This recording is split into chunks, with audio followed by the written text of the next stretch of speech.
আসসালামু আলাইকুম রাহমাতুল্লাহ। সুপ্রিয় দর্শক শ্রোতা, জীবনে সুস্থতা আল্লাহর এক বিশেষ নিয়ামত। কিন্তু মাঝে মধ্যে আমরা এমন কিছু জটিল ও কঠিন রোগে আক্রান্ত হই যা থেকে মুক্তি পাওয়া আমাদের সাধ্যের বাইরে চলে যায়।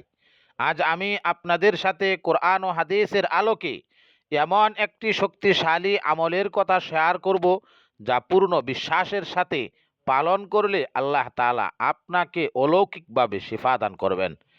আমাদের আজকের ভিডিওর বিষয়টি হলো জটিল ও কঠিন রোগ থেকে মুক্তি পেতে এই আমলটি করুন। মাত্র 11 বার পরে নিজ চোখে ফলাফল দেখুন। অনেকেই প্রশ্ন করতে পারেন, মাত্র 11 বার পড়লেই কি কাজ হবে? মনে রাখবেন, আমলের কার্যকারিতা নির্ভর করে আপনার ইখলাস বা একনিষ্ঠতা এবং আল্লাহর উপর দৃঢ় বিশ্বাসের উপর। কোরআনের আলোকে আমল। কোরআন মজিদে হজরত আইয়ুব আলাইহিস সালাম এর কথা বর্ণিত হয়েছে, যিনি দীর্ঘ কয়েক বছর কঠিন চর্মরোগে ভুগছিলেন। যখন তিনি আল্লাহর কাছে আরজি জানালেন, আল্লাহ তাআলা তাকে মুহূর্তেই সুস্থ করে দিলেন। তিনি যে দোয়াটি পড়ছিলেন তা হলো, রব্বি আন্নি মাসানিয়াদ দুররু ওয়া আনতা আরহামুর রাহিমিন। রব্বি আন্নি মাসানিয়াদ দুররু ওয়া আনতা আরহামুর রাহিমিন। রব্বি আন্নি মাসানিয়াদ দুররু ওয়া আনতা আরহামুর রাহিমিন। কিভাবে আমল করবেন? প্রতিদিন ফজরের নামাজের পর অথবা যে কোনো সময় পাক পবিত্র হয়ে এ আয়াতটি 11 বার পাঠ করবেন এবং নিজের গায়ে ফুঁক দিবেন অথবা পানিতে দম করে সেই পানি পান করবেন। তবে আগে ও পরে দুরূদ শরীফ পড়ে নেবেন।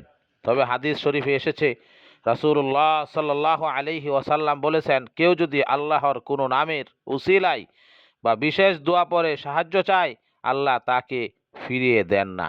রোগ মুক্তির জন্য একটি অত্যন্ত কার্যকরী দোয়া হলো, আসআলুল্লাহাল আযীমা রব্বাল আরশিল আযীম আন ইয়াশফিকা। আসআলুল্লাহাল আযীমা রব্বাল আরশিল আযীম আন ইয়াশফিকা। আসআলুল্লাহাল আযীমা রব্বাল আরশিল আযীম আন ইয়াশফিকা। আমলের পদ্ধতি: কোনো অসুস্থ ব্যক্তির পাশে বসে কিংবা নিজের জন্য এই দোয়াটি 11 বার পড়ুন। হাদিস অনুযায়ী মৃত্যুর সময় না এসে থাকলে আল্লাহ পাক অবশ্যই তাকে সুস্থতা দান করবেন ইনশাআল্লাহ। তবে যে কোনো আমল কবুল হওয়ার কিছু শর্ত রয়েছে। 1. হালাল উপার্জন। আপনার আয় যেন হালাল হয়। দৃঢ় বিশ্বাস।